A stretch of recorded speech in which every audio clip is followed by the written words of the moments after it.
tètè jí èrè díẹ̀ nìyí tí iléeṣẹ́ alálàájì ìpínlẹ̀ Ọ̀yọ́ lábẹ́ ìjọba omi tuntun 2.0 ṣe tètè múṣẹ́ ṣe lórí ọ̀rọ̀ hajj 2024 kó gbogbo lè wà ní sẹpẹ́ torí pé ohun tá a bá ṣe lójú ọjọ́ ní bọ́sì ní wẹ̀lẹ̀mù àjẹ́ pé gbogbo ẹni tó fẹ́ bá wa ṣe hajj 2024 ilẹ̀kùn ti ṣí sílẹ̀ gbaragada báyìí láti tètè wá fọ́kọ́lẹ̀ kẹ̀sì sanwó yín lójú ọjọ́ torí pé ààyè tó kù tó nǹkan ọ̀pọ̀lọpọ̀ ló ti ń sanwó wọn àǹfààní ìsọdíẹ̀díẹ̀ wà fẹ́nikẹ́ni tí ò bá ti rówó ẹ̀ lódidi kílẹ̀kùn iye èèyàn tá kò lọ sáájì 2024 tó tì ẹ má wàá fọ̀rọ̀ játa àmọ́ ẹgbẹ́ apá báyìí máa bọ̀ wá sí iléeṣẹ́ alálàájì ìpínlẹ̀ Ọ̀yọ́ ní hajj camp olódò Ìbàdàn tó bá sì jẹ́lé akéde ìpínlẹ̀ Ọ̀yọ́ ló bá yá sí i lẹ́sẹ̀ ọ́fíìsì alálàájì ìpínlẹ̀ Ọ̀yọ́ wà ní former producers assembly nínú ọgbà ilé akéde oríta Basọ̀rún Ìbàdàn fún àlàyé lẹ́kùnrẹ́rẹ́ ẹ tètè máa pe 09040448451 09040448451 ìrìn àjò hajj 2024 pẹ̀lú àjọ alálàájì ìpínlẹ̀ Ọ̀yọ́ ìrọ̀rùn ló máa bá dé bí ìdínlá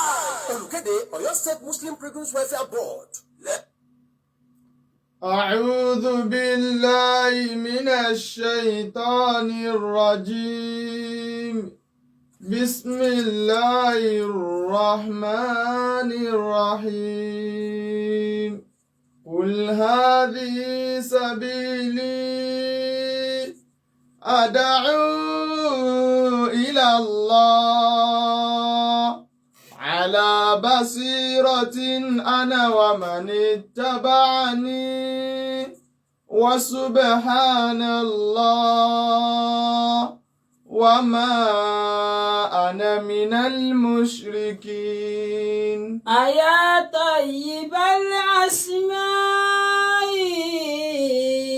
يا من هو الله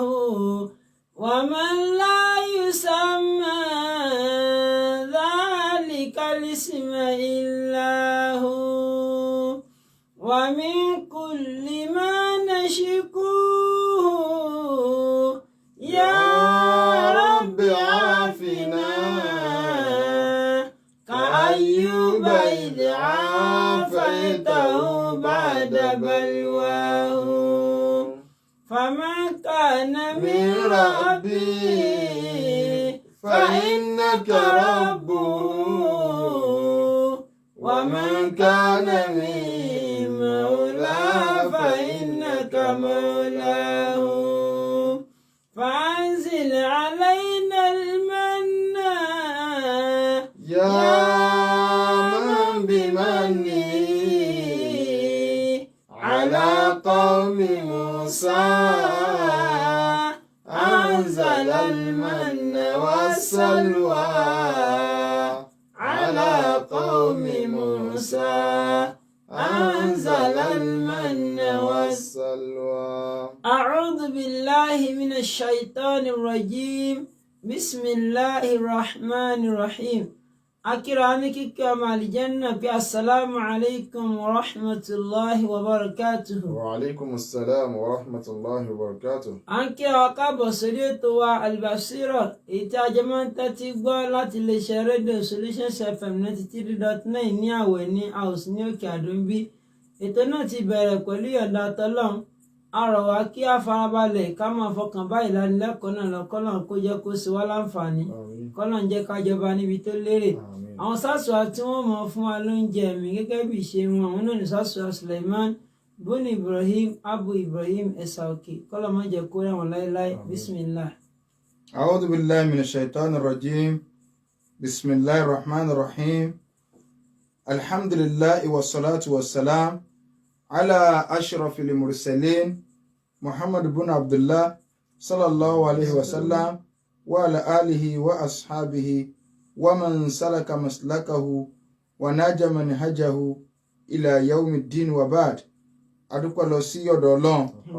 Ọlọ́run ọba tí ó ṣe wá ní mùsùlùmí òun náà lọ́ba tí adúpẹ́ fún à ń tọrọ àlékún ìkẹ́ àti ìgẹ̀ fún aṣọ́jà Anabi wa Muhammad sallallahu alayhi wa sallam ìkẹ́ Ọlọ́run kó máa bá Anabi àti àwọn ará ilé rẹ̀ àtàwọn sọ̀hábà rẹ̀ àti gbogbo àwọn mùsùlùmí tí à ń tẹ̀lé ojúkọ̀nà tí Anabi wa sallallahu alayhi wa sallam tó filẹ̀ títí ó fi di ọjọ́ ìgbédàl kìyàmà Allahumma amin. Akí gbogbo ẹ̀yin olùgbọ́ wa tí ẹ̀ ń gbọ́ káàkiri ogun bí tí ẹ ti ń gbọ́ wa yí pé assalamu alaikum wa rahmatullahi wa barakatuh. Wa alaikum assalam wa rahmatullahi wa barakatuh. iléeṣẹ́ Solution FM ọlọ́run má jẹ́ kó jóná gbogbo àwọn òṣìṣẹ́ ẹ̀bẹ̀ ọlọ́run bá lè kọ́lá bá ní sàlékún àlùbáríkà fún wọn bákan náà ìlú Ìbàdàn ọlọ́run má jẹ́ kó bàjẹ́ àwọn onígbọ̀wọ́ ètò yìí ọlọ́run bá lè kọ́lá má bá ní sàlékún dáadáa rẹ̀ fún wọn wọlé àdọ́kàn sọlọ́run wọlé agbóhùnlá ilá ilá gbogbo àtàjẹ́ olólùfẹ́ ètò àlùbásírọ̀ tá à ń gbọ́ káàkiri ogobi tí a ti ń gbọ́ wa àtàwọn tá à ń wò wá káàkiri ogobi tí a ti ń wò wá ọlọ́run kó sàlékún àmì rẹ̀ lórí ẹnì kọ̀ọ̀kan wa kó jẹ́ ká bá ọ̀rọ̀ wa débi ìyọ́nú rẹ̀ la hawla wala quwwata illa billahil azim. Ní ìjẹjọ́ à ń sọ nípa ikú ànábì wa Muhammad sallallahu alaihi wasallam ṣùgbọ́n nítorí ọ̀rọ̀ Ajé Ọ̀yọ́ state tí a fẹ́ sọ ó jẹ́ kí a stop àwa nídìí láti sáré so papọ̀ mọ́ra wọn nítorí pé lecture kan ò ní mo fẹ́ kó jẹ́ ká sì yọ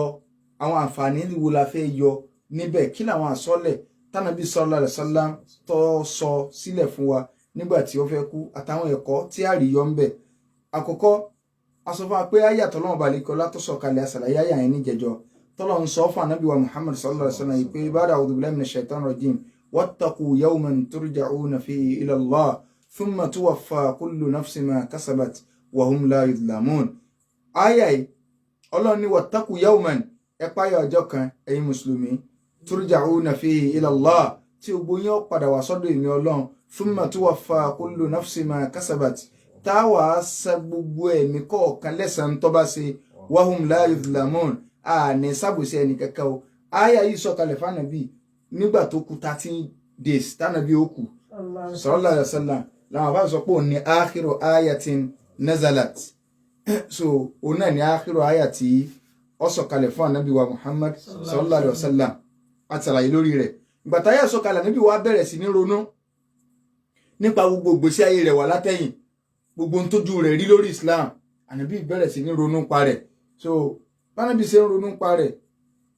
jọ́ kìíní jọ́ kejì kẹ̀kẹ́ so ìrònú yìí òun ló bí bánábì ṣe dìde pé ọ̀yá nígbà tó di on the 11 oṣù Safar so ànábì sallallahu alaihi wasallam ó jáde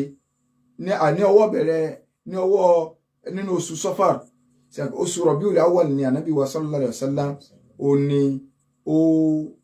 jáde láyé ìyẹn on the 12 Rabiul Awwal ó ní ànábì jáde láyé. So ìgbà táyà ìsọ̀kalẹ̀ fanabi sallallahu alaihi wasallam ànábì lọ́wọ́ parí Safar so ànábì ó gbéra lẹ́yìn ìgbà tó ń ronú nípa gbogbo nǹkan tí a sọ lọ tẹ́lẹ̀tẹ́lẹ̀ so ànábì lọ sí ààyè ibi tí àwọn mùsùlùmí tí wọ́n kú sí ní ogun Uhud so ànábì lọ bẹ̀ ànábì débẹ̀ sallallahu alaihi wasallam so ànábì ń sọ ọlọ́dágbére ó ṣàdúrà fáwọn ará bẹ̀ àwọn tí wọ́n pa sójú ogun Uhud. Ibẹ̀ ànábì tí wọ́n sọ yìí pé ó sì wù mí kí n rí àwọn ọmọ ìyá mi báyìí so Abu Muwayhiba tó tẹ̀lé ànábì sallallahu alaihi wasallam inú àwọn ọmọ ọ̀dọ̀ ànábì ni wọ́n sọ fún ànábì yìí pé ṣé àwọn èso ọmọ ìyá rẹ ni ànábì ní ẹ̀yin èso ọmọ ìyá mi o sàbẹ mi lẹ́yìn ń ṣe àwọn ọmọ ìyá mi tí mò ń sọ ẹ̀ òun náà ni àwọn tó jẹ́ yìí pé amanu bi walam yarawni wọ́n gbà mí gbọ́ ṣùgbọ́n wọn ò fojú kàn mí báyìí mo sì ń jẹ́ràn kí n rí wọn sallallahu alaihi wasallam bí kí n ti rí wọn báyìí ṣùgbọ́n tó ń ti bẹ́ẹ̀ o wa ana faratukum indal hawd èmi ni màá ṣáájú gbogbo yín sí dé sí ibi àbàtà omi àlìjánnà ibẹ̀ ní ti rí àwọn ọmọ ìyá mi tí mò ń sọ. Ànábì wa ní wallahi la anzuru ila hawdil an mo ń wo hawdun báyìí bíbà tí mo ń wo báyìí ka anni anzuru ila al-hawd al-an so bíbà tí mo ń wo àbàtà yẹn báyìí sallallahu alaihi wasallam. Ànábì sọ bá níbẹ̀ ìjáwa náà tá àti ẹ̀ bá nàbí láyé tánàbí lé ó ń wo òun bíi kóhùn orí wa ìjáwa gan ti ẹran kan pé ká ti ẹ̀rá nàbí ọ̀hún sáwọn náà ń jẹ́ ẹran rẹ̀ ànábì ń jẹ́ ẹran àwa tá à ń bọ́ lẹ́yìn yìí ẹnì kọ̀ọ̀kan tá a jẹ́ mùsùlùmí ǹjẹ́ tí ẹ̀ ń wá sí wa lórí ẹ̀mí tí yẹn ti ń rò pé bí kémi náà ò sí ẹ̀rá nàbí báyìí ǹtí ẹ̀ ń pè lórí jìnnà imani gángan no ǹtí wọ́n ń pè ní ìgbàgbọ́ tó yanrantí òní kéèyàn máa ronú rú nǹkan báyìí nígbà tí Anabi kó ń bẹ́ ọ Anabi kọrí sí lẹ́yìn ìgbà náà ó di òru ọjọ́ náà Anabi wálé òru báyìí Anabi kọrí sí Bàkè níbi tí wọ́n sin àwọn mùsùlùmí sí náà níbẹ̀ so ìyẹn wà níwájú mọ́sálásí Anabi wa sallallahu alaihi wasallam Anabi lọ bẹ̀ Anabi tún kí àwọn ènìyàn náà so Anabi salama sí ẹ̀kọ́ assalamu alaikum ya ahlal maqabir so Anabi salama sí Anabi ní liyahna lakum ma asbatum fihi bima asbaha an-nasu fihi al-yawm so tí yín mọ̀ ti dá ọ tẹ́ bá mọ̀ táwọn tá wà láyé lónìí tẹ́ bá mọ̀ tá ń kojú ẹ mọ̀ kẹ́yìn tẹ́ ti kú yìí ó ti dá ọ Anabi ní pé akbalatil fitan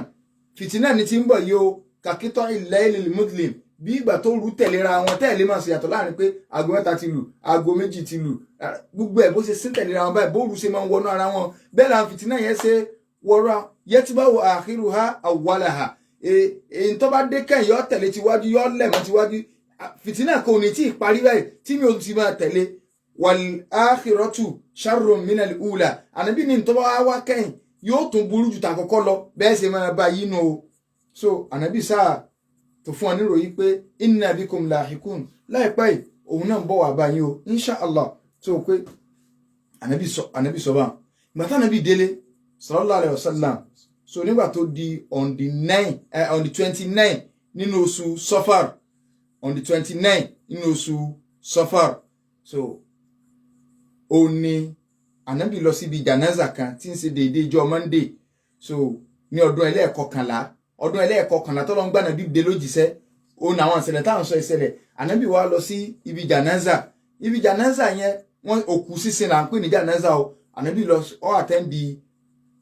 òkú kan wọ́n gbé lọ sí Bàkì so gbé Ànábì ṣe àtẹ́ndì òkú yẹn tánàbí ń padà lọ lé báyìí borí fọ́ sí bẹ̀rẹ̀ nu ìjọ náà ni àìsàn tánàbí jáde láyé ìjọ náà lọ bẹ̀rẹ̀ so ń ṣe Ọlọ́run sallallahu alaihi wasallam àìsàn yìí wá bẹ̀rẹ̀ Ànábì kírun odidi ọjọ́ mọ́kànlá fún àwọn jàmáà tó ti wà tó sì wà lórí àìsàn inú ọjọ́ mọ́kànlá Ànábì kí lórí àìsàn tó jẹ́ pé òun ní líìdì ìran sallallahu alaihi wasallam lórí àìsàn yẹn ìgbà tí Ànábì kírun bá ń lórí àìsàn ǹjẹ́ àwọn tá a jọmọ lẹ́yìn rẹ̀ àìsàn tó fi jáde láyé ni ẹmọ̀ kúrò àìsàn yẹn tó máa ń lágbára o so ǹjẹ́ àwọn tá a jọmọ lẹ́yìn rẹ̀ ǹjẹ́ àkàrùnkún sáwọn àfáà gan kàrùnkún mọ́ à ń bọ̀ o so ó kí báwọn ọ̀sẹ̀ tánàbí wà lò last àwọn àfáà máa ń gbé wá pé karama mu ní ọ̀sẹ̀ ààrẹ yìí lé fún Ànábì sallallahu alaihi wasallam débi pé Ànábì ń bi àwọn ìyàwó rẹ̀ léèrè pé ẹ dákun níbo tún ni oorun tó kà lọ́la wọ́n ti wá ń gbọ́yé so gbogbo wọn ti gbọ́yé pé bí a ṣe ń gbé káàkiri yẹn láti inú yàrá kan tó sì fẹ́ pé ìwọ kálukú ó ní Ànábì sallallahu alaihi wasallam ńlá so ìjọ tó wá kan ìyá wa Maimuna ọ̀rọ̀ Ànábì sọ bá gbogbo wa ní ẹbẹ̀ kẹjọ́ máa wà lọ́dọ̀ ìyá wa Aisha radiyallahu anha so Ànábì wa gbéra ta ló gbé à ń pè nìkan ní Fadlu ibn Abbas ìyẹn jẹ́ àbúrò Abdullahi ibn Abbas tó jẹ́ ọmọ ẹ̀gbọ́n bàbá Ànábì Abbasu ẹ̀gbọ́n bàbá Ànábì ni so ọmọ ẹ̀gbọ́n bàbá Ànábì tí ń jẹ́ Fadlu òun àti Ali àwọn ní gbé Ànábì tánàbí fọwọ́ kàn méjèèjì lọ́rùn ó ń ṣe Ọlọ́run ò lè fi gbogbo ara dárìn dáadáa kò sí stress fánàbí Ànábì Ọlọ́run ló kí ni ìṣẹ̀lẹ̀ sí ìwọ tó ń sọ yìí pé ayé mà ní kéde kẹfẹ ní Ànábì Ọlọ́run ló sọ ẹ̀kọ́ lọ́wọ́ tó máa fà rẹ̀ sí tó ẹ̀pẹ́ lórí tiwa sọ ẹ̀kọ́ lọ́wọ́ tó máa fà rẹ̀ sí àpá àmọ́ rúbà so àmọ́ rúbà ká Ànábì Ọlọ́run tọ́lọ́run nífẹ̀ẹ́ sí kódà àwọn àfóòtò máa ń sọ àsọgbọnú torí rẹ̀ lọ́run fi dá sánmà ló fi dálẹ̀ torí Ànábì kọ́ Ọlọ́run fi dá sánmà ló fi dálẹ̀ wàláhì torí rẹ̀ kọ́ torí Ànábì kọ́ Ọlọ́run fi dá àwa èèyàn Ọlọ́run ti clear rẹ̀ náà Al-Qur'an Karim wa ma khalaqtul jinna wal insa illa liya'budun ìdè èèyàn àtàlìjẹ̀nù nítorí nǹkan kan ju kíkún fún ma Ànábì gan mọ́ dá torí kọ́ wá sí mi ni sallallahu alaihi wasallam so ara wọn èèmọ̀ àwọn àsọtẹ́lẹ̀ tánàbí sọ ara rẹ̀ náà ni pé ẹ má pọn mi ní ẹ̀pọ̀n róbótó à ń bọ̀ so Ànábì sallallahu alaihi wasallam ọwọ́ lọ́dọ̀ ìyàwó Aisha wọ́n ti bá wé nǹkan mọ́rí so ibẹ̀ ni ìyàwó Aisha ti bẹ̀rẹ̀ sí ní ka àwọn kúlẹ̀ òsù kìíní kejì ń kà fánàbí sallallahu alaihi wasallam tó bá ti wá kàsára ànábì yóò fẹ̀tọ́ sí ṣe àgbẹ̀tẹ̀ bá ṣàdúrà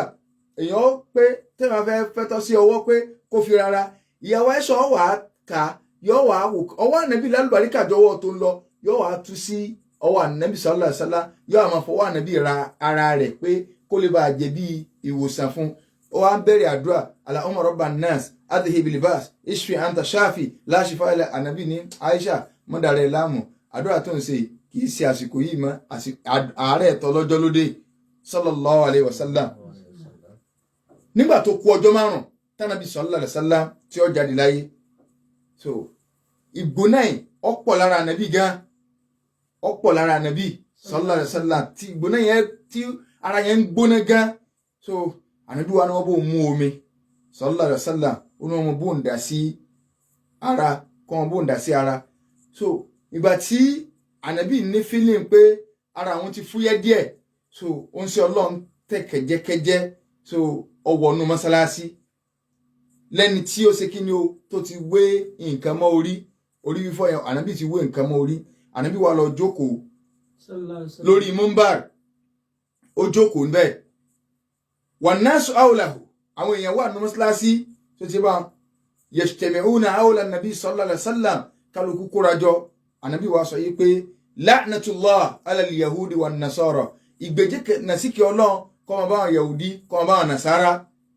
kí ni a ṣe ittakhadhu qubura anbiya'ihim masajid ànábì nítorí pé àwọn ànábì ọlọ́run tó lọ rán sí wọn tí wọ́n bá ti kú báyìí wọ́n sọ sàárè wọn di àyè ibi tí wọ́n ti lọ máa ń gbàdúrà ni kápọ́ọ̀sì ń bẹ́ ọ so ẹ̀pá amẹ́nubà níjẹjọ so mo fẹ́ kí gbogbo so papọ̀ lódìdí ànábì tí ó bá ń pé gbogbo àwọn Yahudi àtàwọn Nasara tí òun fi ń tọrọ làánà lé lórí ni pé wọ́n sọ ẹ fi mọ̀ pé nǹkan yẹn lágbára kí wọ́n sọ bí sàárè ìdílé ìjọsìn ìdílé ibi tí wọ́n ti lọ máa ṣàdúà gbogbo àwọn àfáàrí èrè lónìí síbẹ̀ ló ṣe rí ọ̀gọ̀ọ̀rọ̀ sàárè ìṣèwò kọlẹ̀ ti sọ di ibi tẹ́ ti lọ ń ṣàdúà ẹ rí ibi tànàbí ṣe o so ànábì gan mọ̀ọ́mọ̀ kí èpè mọ́lẹ̀ sallallahu alaihi wasallam pé gbèjìnà sí kí ọlọ́run kọ́ máa bá gbogbo àwọn tí wọ́n ṣe kí ni o tí àwọn Yahudi àtàwọn Nasara kí wàá lọ fa ìpè ittakhadhu qubura anbiya'ihim masajid so nínú rìwáyà mi ànábì ní la tattakhidhu qabri wathanan yu'bad ẹ má sọ sàárè mi di ibi tẹ́ wàá sọ di ààyè ibi tẹ́ ti wá lọ mọ́ sí kí ni o tẹ́ sọ di ààyè ibi tẹ́ ti wá máa jọ́sìn tẹ́ wàá sọ di sàárè mi dòòsà tẹ́ máa bọ nígbà táwọn ànábì sọ bá ń tán ànábì wàá gbé rẹ̀ kalẹ̀ elikisos ikú ẹ̀ wá ń bì ẹni tí ń bá gba dúkìá rẹ̀ kó dìde o kí n dá padà báyìí lónìí ẹni tó bá ní mo ṣe ń rí kó ṣe báyìí ànábì sẹ́láyé gbogbo ẹ̀ ibẹ̀ ni òkáṣà ti dìde pé wà ànábì ọ̀sẹ̀ mi rí o lójú ogun Bádírì ọgbà mi nú ń bò sì ní pé ká gbẹ̀san báyìí èmi náà fẹ́ gbẹ̀san tèmi so ànábì wá ní kọ́ ọmọ bọ̀ ànábì wá ṣe aṣọ sókè báyìí inú tèmi náà ní wá tẹ̀ bí wọ́n sọ wá bá ń wò lójú ká kí ni mélé yìí báyìí òkáṣà ká sùnmọ́ ànábì ni ọkàn lọ kí sí bí inú ànábì ni ó wá dì mọ́ ànábì wọn sọkún sọ ntọ́fẹ́ ṣe náà nù sallallahu alaihi wasallam so ohun tó fi ń wá lùbàríkà tiẹ̀ sallallahu alaihi wasallam so ànábì ṣe báyìí ó sọ̀kalẹ̀ fasalla linnas az-zuhur ànábì kírun zuhur ńgbò kírun zuhur ànábì padà sórí mọ́mbárì ó tún bẹ̀rẹ̀ sí ní sọ̀rọ̀ ń bá wọn sọ̀hábà sọ̀rọ̀ ń soríṣiríṣi pé ẹ̀mọ́ bàrà yín jà ẹ̀mọ́ sì gbá ẹ̀mọ́ sàwo ànábì tún ní usikum bil ansar mo tún sọ àsọ́lẹ̀ fẹ́yìn mùsùlùmí o àwọn ansọ́rí àwọn ọmọ mùsùlùmí tí ẹ jẹ́ àwọn sàbẹ́ tí ẹ jọ ọmọ Mádínà tí wọ́n ran ẹ̀sìn lọ́wọ́ tó yẹ pé àní ẹgbà mi lálejò ànábì ní mò ń sọ àsọ́lẹ̀ ń pa wọn o àwọn làwọ̀tẹ́lẹ̀ mi o àwọn làwọ̀tẹ́lẹ̀ mi o wọ́n ti péwọ́ wọn tó yẹ kún ó pé fún Islam wọ́n ti péwọ́ wọn fún ọ faqbalu min mahasinihim ànábì ní gbogbo dáadáa wọn ni ẹ bá wọn gbà tí lẹ́yìn tí ń bá kú tán ní tí ẹ bá ń ṣe tó bá jẹ́ dáadáa ẹ máa gbà wọlé watajawazu am masawihim ànábì ní ẹ sì máa mójú kúò níbi gbogbo àwọn àṣìṣe wọn ẹ̀dá ni wọ́n àṣìṣe wọn ẹ gbójú kúò ń bẹ̀ dáadáa wọn ní kẹ́ ẹ máa bá ń gbà wọlé àwọn ànsọ́rí ẹ máa wo nǹkan ọgbẹ́ ẹni tẹ́ ń bú sàbẹ́ ànábì sọ pé mọ̀ kẹ́dà ni wọ́n wọ́n ṣe mistake bá mójú kúò ń bí àṣìṣe wọn pàtàkì jùlọ àwọn ará Mádínà ànábì ní bá mójú kúò ń bí àṣìṣe wọn o so Anabi ní ẹ máa gbọ́ inna an-nasa yakthurun àwọn èèyàn máa ń pọ̀ tó bá di bí ọ̀rọ̀ nǹkan tá a fẹ́ pín ṣùgbọ́n o wa taqillu al-ansar àwọn ansori gbogbo bá lójú ogun tá a fẹ́ pín nǹkan ogun wọ́n máa ń kéré tí wọn ò ní yọjú Ọlọ́run ni wọ́n bá dìl Anabi ní ẹ máa gbọ́ àwọn ansori yìí o hatta yakunu kalimilihi fi at-ta'am wọ́n dà gẹ́gẹ́ bí iyọ̀ níbi omi níbi oúnjẹ ni o so Anabi sọ àsọlẹ̀ nípa wọn Anabi wá tẹ̀síwájú lẹ́yìn zuri okùjọ́ mélòó ní okùjọ́ 5 l'Ànábì ń sọ̀rọ̀ yìí sẹ́n pé ó ti ọkọ́ sọ̀kan síwájú kó tó di pé zuri tó wọ́n kí zuri tán Anabi tó padà bí ọ̀rọ̀ tó ń ti bí ara rẹ̀ ò ṣe yá tó Anabi wá ní inna abudan ẹrú kan khayyarahu Allah Ọlọ́run ọba àlékè ọlá ó ní kó mú kan nínú tí mo fẹ́ sọ yìí an yu'tiyahu min zahrati dunya ma sha'a Ọlọ́run ní pé kó sẹ̀sà nínú kóhun ò fún ní ọrọ̀ ayé gbogbo ìròyìn dé ayé kóhun ò fún wa baynama indahu kó sì sẹ̀sà nínú nǹkan tí ń bẹ lọ́dọ̀ Ọlọ́run èwo ló fẹ́ mú fakhtara ma indahu ṣùgbọ́n ẹrú yẹn wá lọ sẹ̀sà pé wo Ọlọ́run jẹ́ máa bọ̀ lọ́dọ̀ rẹ ìtẹ́rù ń lọ sẹ̀sà nú Abu Sa'id al-Khudri ó nígbà táwọn bí sọ̀rọ̀ débẹ̀ wọn fàbákà Abubakar Siddiq ó bẹ̀rẹ̀ sí ní sọkún ó sà ń sọkún ní wẹkún mu l'Abubakar bá dìde ní sọ yìí pé fadaytuka bi nafsi ya Rasulallah Anabi mo fẹ̀mí mi lẹ̀ kémi ò kú kí wò sí wà láyé fadaytuka bi ummi mo fẹ̀mí ìyá mi lẹ̀ mo fẹ̀mí bàbá mi lẹ̀ mo fẹ̀mí gbogbo dúkìá mi lẹ̀ mo fi gbogbo nǹkan tí mo ní láyé àtọmọ àti gbogbo ẹ̀ káwọn parẹ́ báyìí kí wà Ànábì ò sí wà láyé sallallahu alaihi wasallam ẹ wọ àwọn tó nífẹ̀ẹ́ Ànábì tó tọ́ sẹ́yìn kí mọ́lúdì lẹ́yìn fi ń nífẹ̀ẹ́ rẹ̀ nísìn mọ́lúdì tí ọ̀la wà láàrẹ́kẹ́ lọ tẹ́tún fẹ́ gbowó sẹ́fẹ̀ẹ́ Ànábì nù so sẹ́fẹ̀ẹ́ Ànábì nù sáwọn tí wọ́n ń fẹ̀mí ilẹ̀ yìí ibi tí wọ́n ti wá ń sọ́bà gbogbo àwọn sàbí kan òkè wa ń bì Abubakar kí ni Ànábì sọ kí náà ń sọ Ànábì ń sọ yìí pé ẹrú kan wọ́n ní ọ̀sẹ̀sà ìwọ wá ń sọ pé ìwọ̀fẹ́ mi rẹ̀ lẹ̀ kánàbí ọmọ kù sọ papọ̀ mọ́ra wọn ní Abubakar nìkan ló gbọ́n tánàbí yìí sọ yé wọn ò kẹ́ wàhálà rẹ̀ pọ̀ kí lọ́rọ̀ ọmọ fẹ́mi mi lẹ̀ fún ọ ní ìsìn ìsànàbí tó sọ yí pé òun gangan lọ́n bá wí ni wọn ọmọ pánàbí ń pé ọ̀rọ̀ sọ ni ń pòwe ibi tó ti tẹ́ sọ bá ń bá yìí kí ni wàhálà rẹ̀ Abubakar jókòó Ànábì kẹ́ ń sọ̀rọ̀ ẹrú kan ní Ànábì ní uturukuli sahibi ẹ bá ń fọ̀rẹ́ mi lẹ̀ o ẹ bá ń fọ̀rẹ́ mi lẹ̀ o kò sí ẹnì kankan nù yín tó ní ọlá tó ṣe fún mi wàláì mo ti dá oore yẹn padà fún kò sí ẹnì kankan lẹ́yìn Abubakar nìkan ní gbogbo nǹkan tó ṣe fún mi ìyìn rí dá padà fún o wa taraktu jazaahu inda Allah mo fẹ́ sáré lẹ́fọ́ Ọlọ́run ni o Ọlọ́run nìkan ni kó bá ń sálẹ̀ san o níjọ́ tí gbogbo ayé pè mí nírò nìkan ló gbà mí gbọ́ o ẹ bá ń fi ilẹ̀ o kí ló dé kí ló kẹ̀yìn àti ẹ̀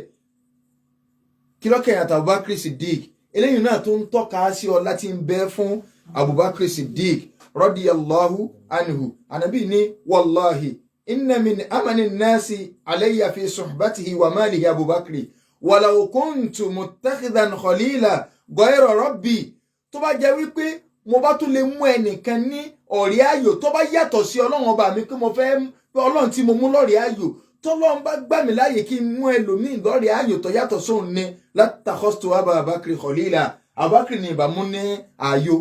ṣùgbọ́n lọ́run mo ti mú láàyò torí khalilu láàní mi so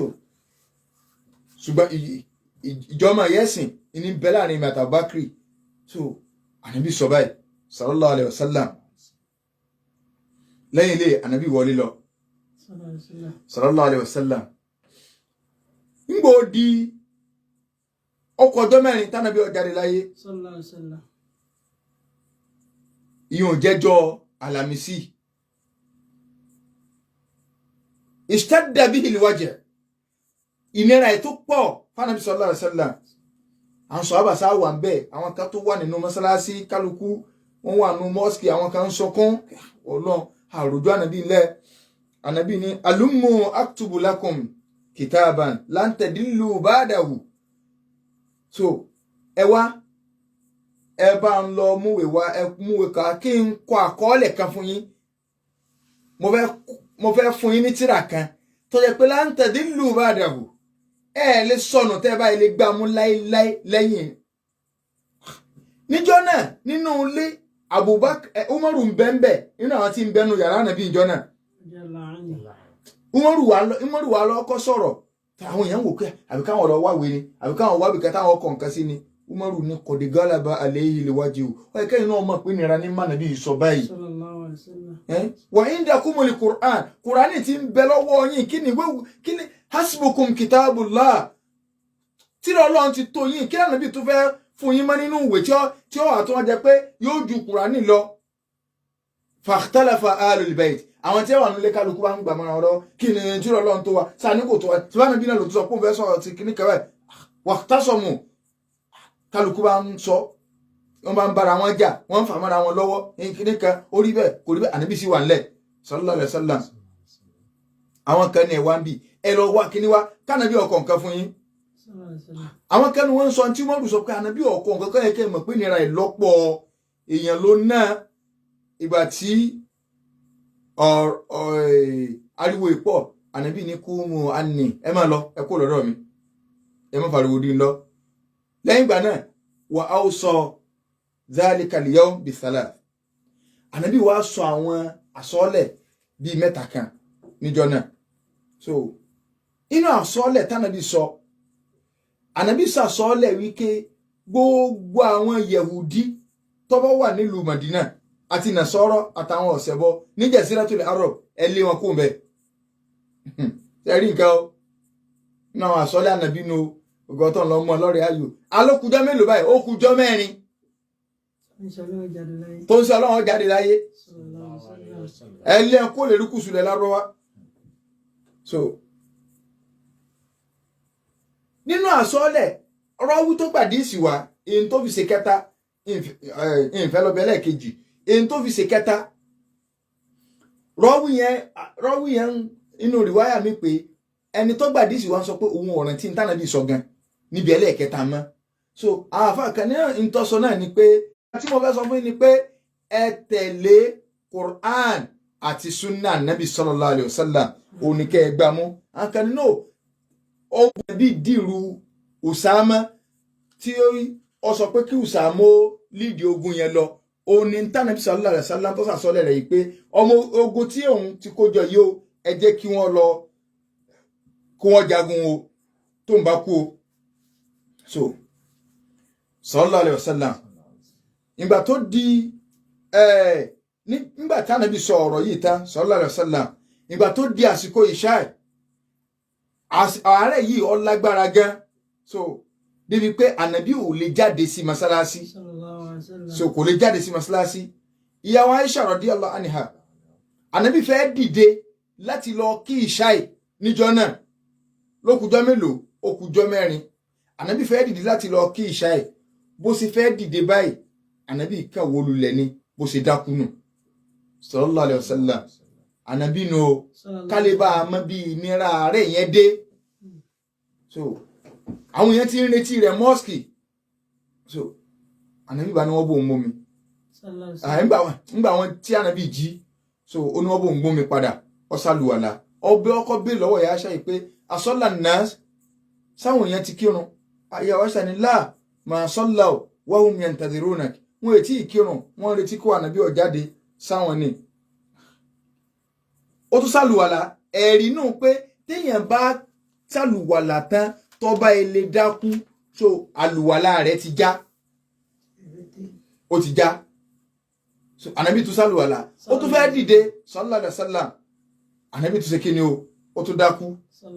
lẹ́ẹ̀kejì ó ń ṣe Ọlọ́run o níbi ìrun ẹ̀yin sì wà lóde wàlímà ẹ wà lóde ẹgbá ẹ wà lóde àwo kódà tó wà lóde tí Islam ọ̀hálà o ẹ sì kú òǹbẹ ẹ nídìí sọ́ọ̀bù lẹ́wà ẹ̀ àwọn àfáà ń ṣe wàlímà ńlẹ̀ yóò báyìí wallahi zuri wọn ò ní kí alasari wọn ò ní kí mangribi wọn ò ní kí ọdẹyìn ìṣáì bóyá ńgbà táwọn àfáà bá lọ lé àwọn wàlímà aláṣẹdòru so ọ̀gọ̀rọ̀ mọ́dì táwọn èèyàn ń lọ ẹ rí i pé àṣùbà gan bá wọn ẹlòmíín bẹ́ẹ̀ tẹ́ ń wò tá à ń rí lórí social media wọn ò dìde lọ́ọ́ pèrun kódà wọn ò kírun ìṣá ìbá wọn látàlẹ́ wọn ò kírun wọn ó sì lọ sùn bẹ́ẹ̀ ní straight ìfẹ́ ànábì náà ni o. ماذا تقولون إن قال النبي لكم ماذا فعلتم وأنتم آخر الأمم ماذا فعلتم وأنتم آخر الأمم. sẹ́ni kó tó di ó kù ọlọ́jọ́ mi lásán tán ní ìṣe ọjọ́ mẹ́rin ó kọ lọ́jọ́ ok ànábì ò sáà lọ kíṣà yẹn ànábì wa ní kí wọ́n pa Abubakar láṣẹ káàbákiri ọlọ kí káàbákiri ọlọ kírun so Abubakar lọ kírun so Abubakar lọ kírun fáwọn èèyàn ṣùgbọ́n kó tó ọ̀rọ̀ pé mo kú bí ijọ́ mẹ́ta nínú àwọn ọjọ́ yẹn náà mo rántí yẹn kan ni nínú àwọn ọjọ́ Anabi sallallahu alaihi wasallam ó ń gbáriwo nu mọ́sálásí wọ́n bò ìyá wa ṣàlérè kí ló dé wọ́n ní wọ̀lẹ́ ẹ̀rù náà ní bá àwọn èèyàn kálukú ní pariwo àwọn èèyàn bẹ̀rù pé sanabi wa ń lọ báyìí náà rè Anabi wa ní wọ́n gbóhùn kẹ́jẹ́kẹ́jẹ́ Anabi tó wá lọ mosque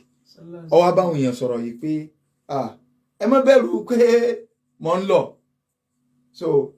ẹ má bẹ̀rù pé mò ń lọ torí pé mi àti yín ọjọ́ ládéhùn ayé kò sádéhùn ayé pẹ̀lú mi àti yín àlìkíyámà ni o ṣùgbọ́n o Ànábì ní ẹ jẹ́ n sọ fún yín èmi ò bẹ̀rù nkẹ́kẹ́ fún yín kódà yín bẹ̀rù òṣì fún yín àmọ́ in tí mò ń bẹ̀rù yín sì bẹ̀rù pé ṣé wàá dẹlẹ́bọ ṣé dìgbà in tí mò ń bẹ̀rù ni pé ẹ̀rù ń bà mí kọ́mọ̀dé pé wọ́n ó ṣe ayé lẹ̀ fún yín bí wọ́n ṣe sílẹ̀ fáwọn tó ṣáájú yín lọ tó jẹ́ pé wọ́n sì tọrí bọnú ayé wọn ayé yẹn sì báyé wọn jẹ́ tó fi payé tó fi dáyé wọn rú tó fi payé tó fi pa wọ́n run kọ́mọ́ bá àpẹ̀yìn náà run bó ṣe pa àwọn aṣíwájú yín run Ànábì ní nǹkan tí ń bá mi kì í ó sì gan ọba mi lẹ́rù fún yín sallallahu alaihi wasallam sọ wá rí bẹ́ẹ̀ àbí ó rí bẹ́ẹ̀ ẹ wo ohun tí àwọn àfáà gan dà lórí social media a ní ibi wáàsí tí a lọ ní ìrọ̀lẹ́ ní challenge mo sọ ń bẹ̀ ipe àwọn àfáà gangan náwó fólórin báyìí wọ́n náwó fólórin táwa máa béèrè pé àwọn bàbá yín tẹ́ ẹlẹ́ẹ̀jọ́ sẹ́ àwọn bàbá yín tẹ́ ẹlẹ́ẹ̀jọ́ so ǹjẹ́ fi mọ̀ ní pé ọ̀gọ̀rọ̀ yín ṣe original ọmọ ọkọ gbogbo àwọn bàbá yín tẹ́ ẹlẹ́ẹ̀jọ́ ẹ̀yẹ ẹja mọ̀ wò ẹjẹ́ á dá kan bàbá tó wà lọ́wọ́ tòsí tá a gbogbo wa lè mọ̀ dáadáa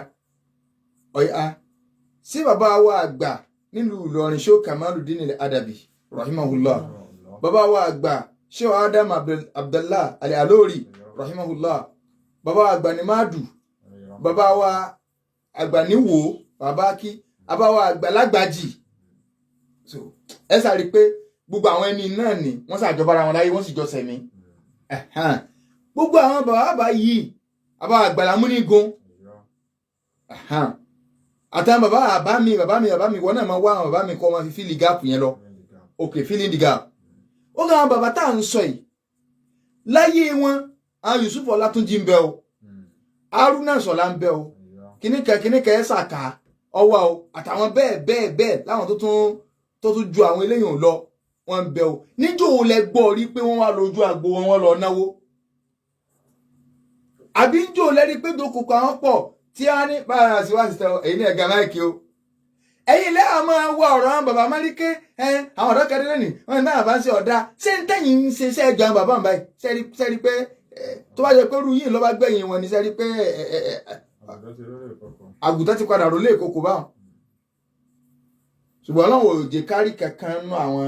bàbá bàtà àdáàkọ ẹ̀ kó a jẹ pé àlìfà wọn lọ náwó féléré ṣùgbọ́n ẹ̀yin tẹ̀ ń kíra yín mọ́ wọn sẹ́yìn pẹ́ ń lọ náwó féléré ẹ̀hún tata fi rí pé ẹ̀yin wọn dànù. ṣé àwọn bàbá ilẹ̀ ṣìjọba kódà wọ́n tún ti gbé mẹ́tọ́ọ̀dù nínáwó fàáfàá gẹ wọ́n ti gbé wọ bíi tẹlẹ́rẹ́ àwọn náà máa náwó bẹ́ẹ̀ nígbà tí yẹn náwó fẹ́lẹ́rẹ́ ṣé bá ṣe náwó àbá yín láyé ìjọ ọ̀nù àbáǹsì àti ànáwó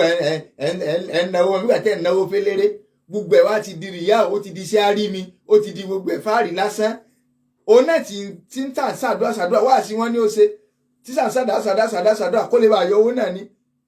ẹ̀pọ̀n ni ó wà pọ̀ ẹ wá wò pé wáàsí wò lẹ wá fẹ́ káwọn yóò ṣe báyìí náà ní ìṣó wọ́n pe àfáà lò ní wáàsí láàrin 1 hour ó rojọ́ 45 minutes kìíní kan ó fi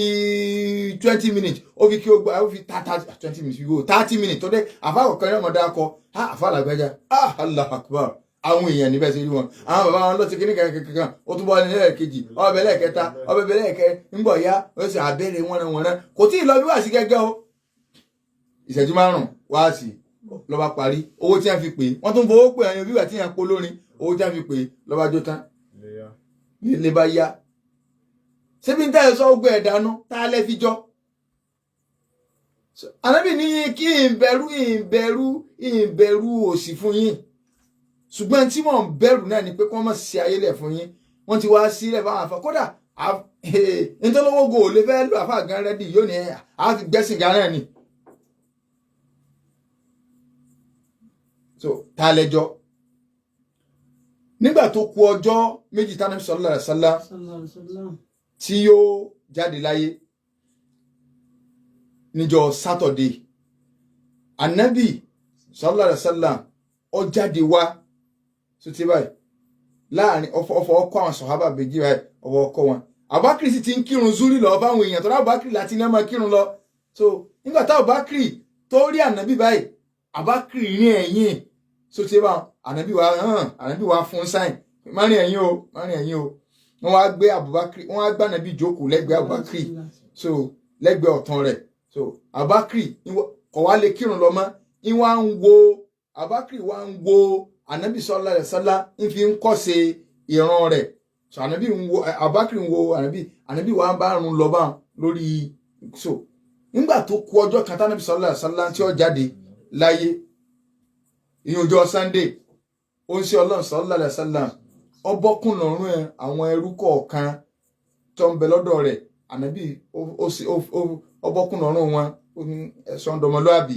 so bákan náà Anabi bẹ̀rẹ̀ sí ṣe sàárà àwọn nǹkan tó kù ń lé fànàbí bí àwọn bí 7 dinar bí àti ẹ̀ sọ pé bí 70 naira sànígbà náà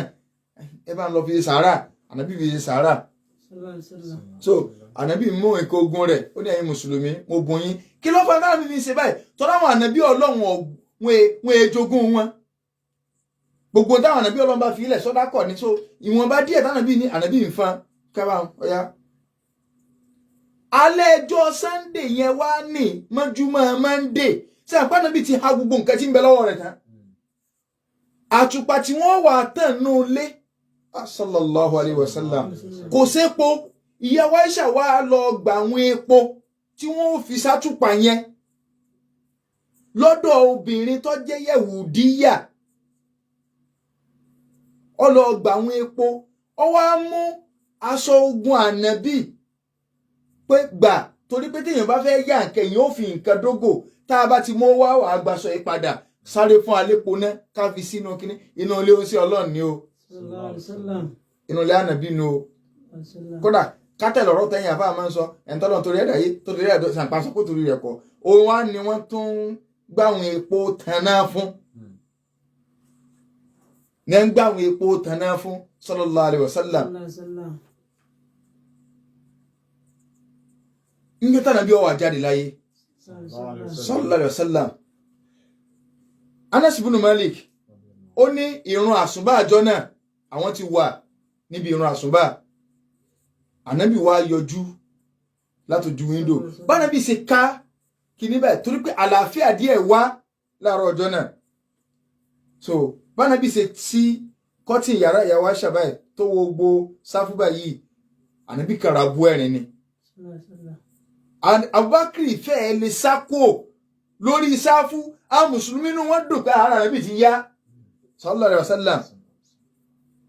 wọn rò pé Ànábì fẹ́ jáde sáwọn ni so kódà Anasi ní ìrúnjọ́ náà ó dàrú tán látara àdùnnú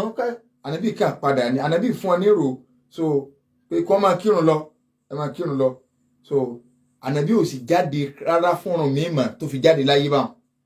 ìrun àsùbá yẹn lọ yọjú zúrí òsì tó bá láyé. So nígbà tó di àsìkò kó tó di gbogbo ìgbà tó wọlé padà lẹ́yìn àsùbá tánàbí kírun nínú ilé, Ànábì àwọn tí wọ́n wà pẹ̀lú Ànábì nínú ilé lọ́dọ̀ ìyá wa Aisha, Ànábì ń sọ àsọọ́lẹ̀ wípé ìgbà tánàbí lọ sí inú mọ́sálásí ló kù bí ijọ́ mẹ́ta yẹn, tánàbí lọ inú mọ́sálásí tí ń sọ pé kì í sósì ni mò ń páyà fún yín bí ó ṣe yí pé káyé kọ́mọ́ ṣe kí ni o kọ́mọ́ gbé yín lọ. Ànábì sallallahu alaihi wasallam sọ yí pé mo fẹ́ sàwọn àsọọ́lẹ̀ kan fún yín, kò tí ì kan ọjọ́ tó fẹ́ kú yẹn o, níjọ́ tí mo lọ́ọ́ lọ́nu máa ṣe Ànábì wa ni mo fẹ́ sàwọn àsọọ́lẹ̀ kan fún yín. Allah fi as-salah. Ìrun dọwọ́ yín o. Ànábì sọ báwọn ìrun yìí lánàbí kọ́kọ́ tẹnu mọ́ nínú àwọn àsọọ́lẹ̀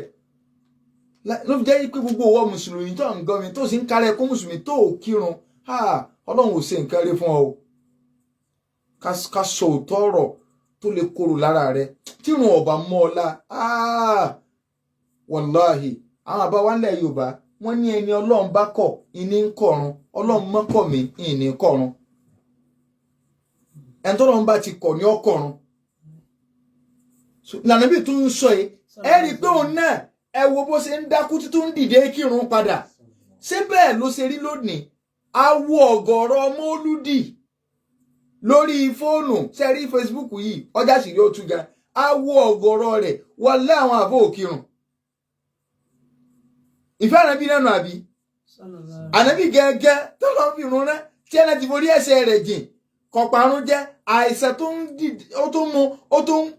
dìde ó fẹ́ lọ kírun ń gbólulẹ̀ ó tó di pé inú àsọ́lẹ̀ tó tún sọ ni pé Allah fi sọ́lá inú riwaya mi as-salata wa ma malakat aymanukum.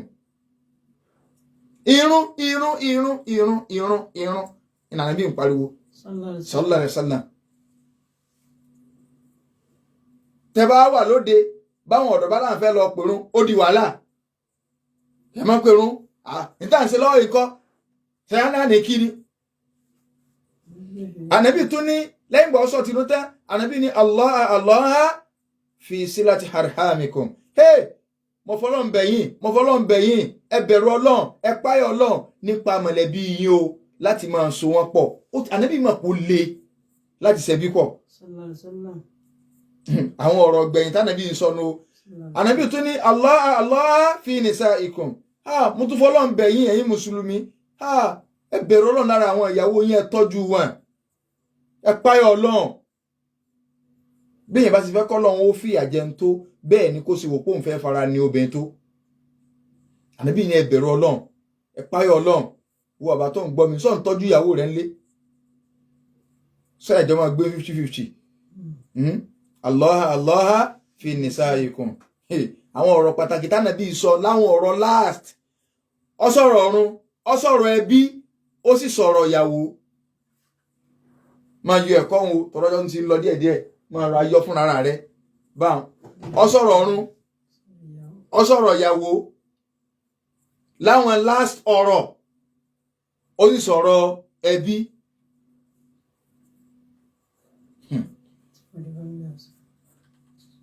Níjọ́ ti ní family house káyìn wọ́n ti ní ọmọ lọ́mọ ti wò ń sẹ́ fún àbí wọ́n láwọn ẹbí ẹni sí ọ̀dà ọba pàdé Allah fi nisa Allah fi silati arhamikum. So Ànábì sọ bẹ́ẹ̀ nígbà tó wá di tó tánàbí fẹ́ jáde láyé nígbà tánàbí ti sí kọ́tí nǹkan tánàbí padà wọnú ilé. So nígbà tó tó àsìkò dùhà tá a lè pè ní bí ọwọ́ ṣé ìyálẹ̀ tán náà bá máa ń pè bí aago bíi 9 bíi 10. So tí wọn ìyá wa Fatima Ànábì pè wá Ànábì wá sọ̀rọ̀ sí létí kẹ́lẹ́kẹ́lẹ́ ó bẹ̀rẹ̀ sí ní sunkún ó tún sọ̀rọ̀ sí létí ó tún rẹ́rìn. So ẹ̀yìn ìgbà t'Ànábì kú tán ó ní ìyá wa Fatima tó sọ fún ìyá wa Aisha kí ló dé Ànábì fóònù nírò pé àsìkò ti tó báyìí o òun fẹ́ kú o ńlọ fẹ́ kún kí wàá lọ fẹ́rìn. Ànábì sọ pé mọ̀gbìlẹ̀ kò lè pẹ́ rárá oṣù díẹ̀ báyìí ni tí wọ́n gẹ́gẹ́ fi wá bá mi so kéèyàn tó gbọ́ kú kí náà lè tó dùn so ká mọ̀ kọ̀ǹpí ara wa Ànábì dẹ̀ sọ fún pé tó wá sì díjọ́ gbà kíámà ìwọ ló jẹ́ olórí àwọn obìnrin nínú àlìjánnà so lẹ́yìn ìgbà náà Ànábì sallallahu alaihi wasallam ìnira yẹn pọ̀ ìyá wa Fatima wa sọ pé ẹ wò nira tí ń mú bá mi báyìí o Ànábì ní ìyá wa Fatima mọ́ wọ́rí lẹ́yìn òní kò sí nira kankan mọ́ fún bàbá rẹ̀ lẹ́yìn òní kò sí nira wọ́n bẹ̀rẹ̀ sí ní rọ́ mi lánàbí Ànábì ní wallahi inna lil mawti la sakarat ikú ọ̀rọ̀rùn Ànábì gan sọ bẹ́ẹ̀ sallallahu alaihi wasallam ìnira yẹn pọ̀ Ànábì ní ikú ọ̀rọ̀rùn Ànábì ń tọwọ́ bọ nómi wọ́n fi ń bọ́jú wọ́n ń tọwọ́ bọ so ibi táwọn ibi ti wà báyẹn àbúrò ìyá wa Aisha ó wọlé ó mú pákó lọ́wọ́ Ànábì wa ń wò báyìí ìyá wa Aisha ti gbọ́ yé obìnrin tọmọjú ọmọ kánàbí láìkí pákó ìyá wa Aisha wa sọ wá Ànábì pé só nídìí Ànábì wa ní Ànábì wa mú wa ìyá wa Aisha ní kí ó mú pákó wa ìyá wa Aisha wa fi ẹnu jẹ bí ẹnu àbúrò rẹ̀ kó ń bẹ ó fẹnu dírẹ́sẹ̀ ó sì wá fi bá Ànábì fẹnu jẹ ó wá fún Ànábì olóhùn ò rí bí Ànábì ti irun pákó dáa bá ń rí láyé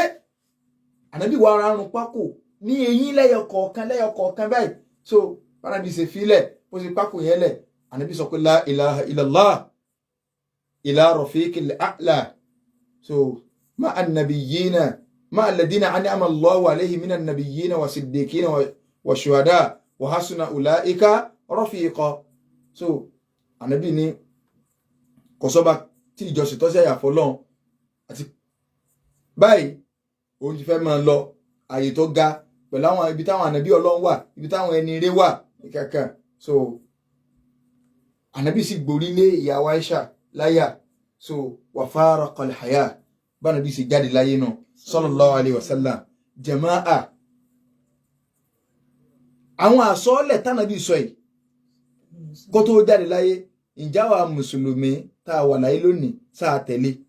odidi àwọn ẹ̀kọ́ ńláńlá òun ni àwọn nǹkan yìí ló kó sínú ṣùgbọ́n tó jẹ́ pé ààyè ò lè gbà wá sì fààyè gba ìbéèrè insha Allah so àfààní Ọlọ́run bẹ́lọ̀ ètò àgbọ́kọ́lọ́ ọmọ sí ní ìbàlẹ́jọ àbúrú fún wa gẹ́gẹ́ bí a ti ń sọ ààyè sì tún wà fáwọn èèyàn láti lè sanwó hajj sí Ọ̀yọ́ state pẹ̀lú ìkéde tí a máa ń kéde yẹn bákan náà àtàwọn fẹ́ lọ umra Ramadan so táwọn fẹ́ lọ umra Ramadan àti hajj náà bọ́jẹ́ lóyìnbó la wà bọ́jẹ́ Nàìjíríà tabasa fẹ́ lọ àti umra àti hajj so màá fún yín ní special number tẹ́ ẹ lè pè tó jẹ́ pé ọ̀rọ̀ hajj nìkan ni o so tíyẹn lè pè mí sí tíyẹn bá pèsè orí rẹ̀ tó bá sọ yí pé sáwọn ẹjọ́ mọ́sálà kìíní kan tó bá gbọ́ pọn báyìí mọ̀kọ́ tiẹ̀ nu so nta ń filẹ̀ fún kíní ọ̀tọ̀ ṣùgbọ́n láì lè ntọ́ wà fún ní so ẹni tó wá fẹ́ lọ kò bá jẹ́ láti ìlú èbó láti fẹ́ lọ kò bá jẹ́ kan so àwọn aráàlú èbó wọn bí tí wọ́n lè pèsè ní tiẹ̀ àwọn lè sọ̀rọ̀ through messenger wọ́n lè sọ̀rọ̀ through Facebook wọ́n lè sọ̀rọ̀ so ṣùgbọ́n àtà ń gbọ́ wa ń lé so nọ́mbà kí wọ́n sì pè ní ìsìn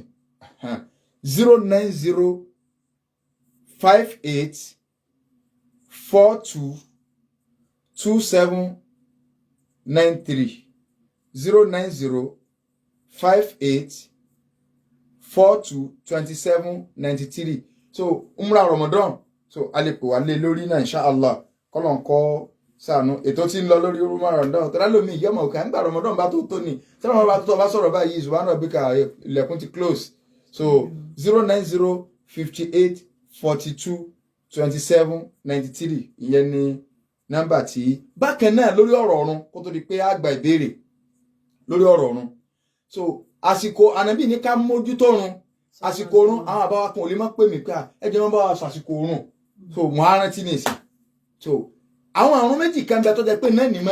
ní máa ń dá pọ́blẹ́mù lẹ̀ àsùnbà àti àṣírí kódà Ànábì sọ yí pé ṣe rírun àṣírí ẹni tó bá bọ́mọ lọ́wọ́ so tó bá ọmọ lọ́wọ́ tásìkò rẹ̀ lọ tí ò rí kí fákà annama wutira malahu wa ahlahu bí ẹni tó pàdánù dúkìá àti ìyàwó àti kódà inú rìwáyà dísì mi Ànábì ní ẹni tí ìrun àṣírí bá bọ́mọ lọ́wọ́ faqad habita amaluhu iṣẹ́ rẹ̀ ti bàjẹ́ ìtumọ̀ rẹ̀ ní pé iṣẹ́ ẹjọ́ náà ṣubú ìtò kí wọn ò ní gbà zúrì tó kí wọn ò ní gbà so lẹ́ àlàsárì irun tó tún lágbára jù nínú wákàtí márùn-ún nínú àlàsárì ni so ní ìsìn alifajari ń yọ ní bíi 5:47 ní àsùnbà mọ́ ń sọ wọn kì í ṣe ńlá kí o ṣe nígbà tó lọ́fàjà rí wọn àti stọ́ọ̀pù sàrínú wọ́n ṣẹ̀ wá bẹ́ẹ̀ ṣe pè rún àwa ṣẹ̀ máa kírun ní bíi 6:10 àlàsárì ní ìsìn bíi 15:50 bí ká ọ̀pọ̀ wọlé bíi 10:50 tá a pè rún ká tó lè máa kí yọmọ lọ bíi 20:4 gbogbo òun tẹ́ bá kí before tẹ́ bá ń kí ní 4 o'clock ní ìsìn èèyàn exercise ni o kì í ṣaago la fi ń kírun o àsìkò òun táwọn àbá wa kọ́ wa fíkìrù tí wọ́n kọ́ wa ẹn tó rùn bá yàtàrí tó bá ṣe báyìí ó ní àwọn òkà àsìkò owó ní iye àtàrí wọ́n ti wá bọ́ wa sí àwọn oní astronomy tí wọ́n ti mọ̀ ń pa weather wọ́n ti program ẹ̀ so ṣùgbọ́n theory practical rẹ̀ wọ́n ti kọ́ àánú tí àtẹ̀lẹ́tẹ̀lẹ̀ kò sí ti ń jẹ́ ìrun aago méjì ìrun aago mẹ́rin òní sì ní rájàbù di méjì àbí kò sí ti ń jáwé arúgbó ẹ má parúgbó o kò sí ti ń jáwé arúgbó o rọ́jàbù ní oṣù tá a kàn lẹ́yìn rẹ̀ láàkan ṣàbán lẹ́yìn rẹ̀ láàkan ramadan kù bí 58 days lónìí gbogbo àti a máa ń ṣètò ìnáwó nu ramadan táwọn sì ká máa múra lẹ̀ so inú ramadan ti dé oṣù àánú ni kọ́lọ̀njẹ́ ọbẹ̀ ní kọ̀ọ̀kan aláyọ̀ àtàlàfíà so kò sí ti ń jáwé arúgbó ẹ má parúgbó ramadan gan ọlọ́ni kárúgbó fi ilẹ̀ tí ọba ti lè gbà ó ká tó wá sọ pé ẹni kọ́ gba rájàbù kó tó wá mọ̀rùkọ́ ẹ fẹ́ jẹ màálù so 09098889939 tàbí 0912939 orí nọ́mbà tí a fi béèrè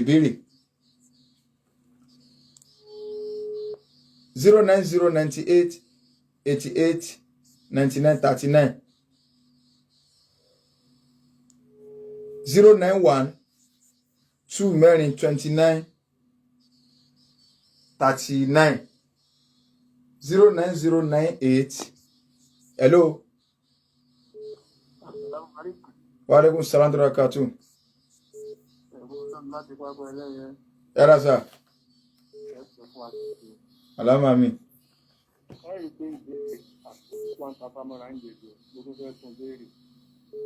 àwọn ọmọ kí àlè sí wọn láàfà ẹlẹ́dìbẹ̀rù ọlọ́run láàfà ìgbẹ̀nu wọn jẹ ní tí wọ́n ti ń ṣe ní wọn kí tọ́lọ́pẹ́ tí wọ́n ti láyà tí wọ́n ti kírun àwọn àwáàmù wá ń kírun kí tọ́lábẹ̀rẹ̀ rẹ̀ sì lọ́n ṣe ìjọba mi yànnà náà.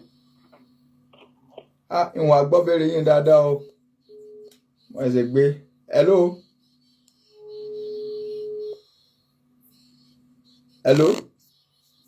hello salamu alaikum. Wa alaikum salam. Ààrí owó mú sáà láti Ìsẹ́yìn. Láti Ìsẹ́yìn. Bẹ́ẹ̀ni. Ẹ̀rọ. Ọlọ́run ọjọ́ mi yóò kú wá. Ìbéèrè mi ni pé níta ti àwẹ̀ fẹ́ sọ o. Wọ́n ní àpẹjọ Àlàmísì àti Mọ́ndé. Wọ́n ní ọjà pé kéèyàn máa gbà. Ìjọ ṣé ọtí ọ̀rọ̀ ẹ̀yà àbújọ́ máa ń yẹn ni. Mo fẹ́ béèrè. So Monday Thursday inú súnà Anabi ló wà so téèyàn fi máa ń wojú rẹ Ọlọ́run a sì lè gbà yín nù rọ́jàbù yìí ṣùgbọ́n nù rọ́jàbù tá a wà ẹ̀kọ́ sáwẹ̀ special pé tó bá gba àwẹ̀ mẹ́ta ń bẹ̀ wọ́n kọ́lé fún yàn lálìjà náà tó bá gba 7 wọ́n bọ̀ fi omi sí tó bá gba 10 wọ́n tún faná bẹ̀ tó bá sì kékeré kan sólọ wà ń bẹ ẹ̀rọ nìyẹn o kò sí speciality kankan nínú rọ́jàbù wa alaikum salam wa barakatuh. Yes I mo mọ̀ lórí Ìsẹ́yìn lóye alẹ́ yìí ẹ bá kí àbáwá mọ́mù ṣe ẹ bá kí àbáwá Olókùúta o tí wọ́n jẹ́ igbákejì alálàájì báyìí lọ́yọ̀ state now.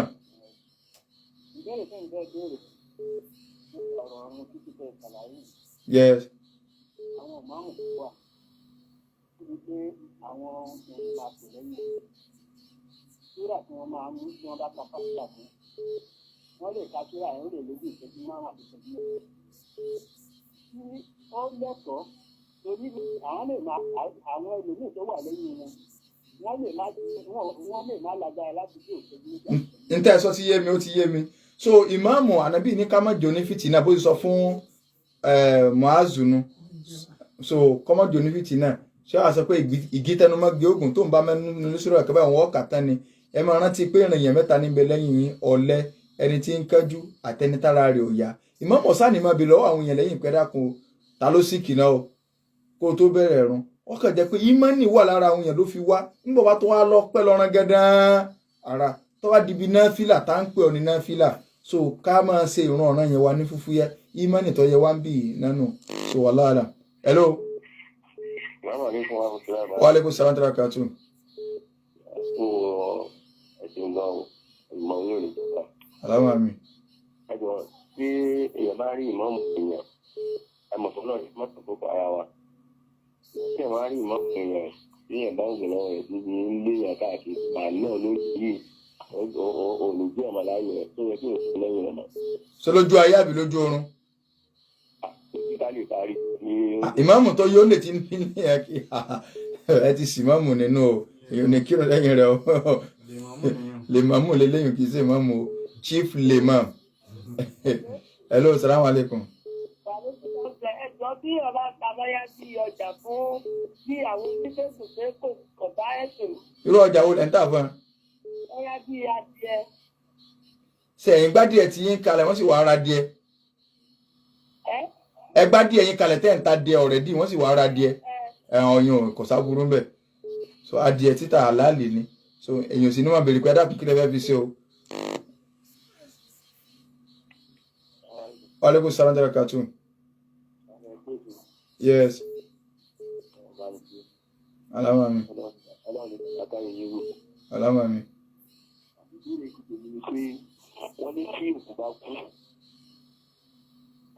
Mo ń gbọ́ yẹn tètè o. Wọ́n ní tí èèyàn bá ń lálàárí ní kò tó túnbọ̀ pé kò dáa ẹ̀kankan. Sẹ́rí gbogbo eléyìí wọ́n ní tó kù bá kú tí èèyàn bá ń lálàárí pé kò tọ́ súnà rárá ìyẹn lálàá. Ṣùgbọ́n ọ̀rọ̀ aláwo lè yẹn lá ẹlòmíín bẹ ní tó jẹ́ ọlọ́mọ sùkú ní ìṣòro ní àgbà tó ń wá rí yá òun wá ń rí ẹ̀ wọ́n á náwó sábẹ́ tẹ́ǹtì òun sáré rótọ̀ pọ̀ mọ̀mọ́ wá ń fọwọ́ kan àmọ̀là páwọn òórùn jẹjẹ lọ́rùn káwọn ọ̀dáná fáwọn aláyé ìyá rẹ̀ kọ́ lórí àǹjànú kan lórí ọmọ fíìsì olóyìn ìṣòkò irú aláwo lè yẹn ọ̀la. So ọjọ́ ti lọ inshallah fún àwọn tá a fẹ́ lọ múra Ramadan àbí hajj 09058422793 kájọ́ dọ̀là ká tó pé o 09058422793 inshallah. Kápẹ́rọ̀ sọkàn kì í ṣẹ̀ṣẹ̀ òdì mọ́tò wíwà ìyẹn ò gbà gidi akáyẹ̀lẹ́sìn lolúwa fìràn wá kálẹ̀tẹ̀lẹ̀ àṣẹ olúwa ní kálẹ̀tẹ̀lẹ̀ àṣẹ olúwa ní bó ti wù kó lè tó ní nílùú kan ó ti dájú pàrọ̀rùn fáwọn kan nínú àwọn táyé àárọ̀ lọ́rùn káwa mọ́ wọn ọba olóore káwa mọ́ wọn ọba olóore. Alhamdulillahi rabbil alamin kò ní jí bá lórí tí ètò Al-Basira fún ti ènìyàn wá tájẹ mẹ́tò wá sí tí wọ́n yàn fún Yusuf Adédoyin Ajánásì ajẹ́bẹ̀ẹ́bì ní amójú ẹ̀rọ afúnṣà àti àwàyí ọ̀gbẹ́ni Adébáyọ̀ Tìámíyù àti ọmọ ìyá wọn Ajíbọ́lá Sàlámì ni wọ́n jọ ń ṣe tá a fi ń gbọ́ wa dáadáa nílé fáwọn tá a bá ní ìbéèrè kàbí kejì lórí ọ̀rọ̀ ẹ̀sìn a lè pa àwọn sáàsù wa sórí nọ́mbà tí a máa ń fi síta 070-1064-39 ẹ jẹ́ ká tún gbọ́ ní ẹ̀kan sí 070-1064-39 orúkọ tèmi ní Ridwanullahi Muhammad Jami aka mọ́jọ́ bàjẹ́ oníwàkà súnà ìpàdé tún di ijọ́ mẹ́jọ.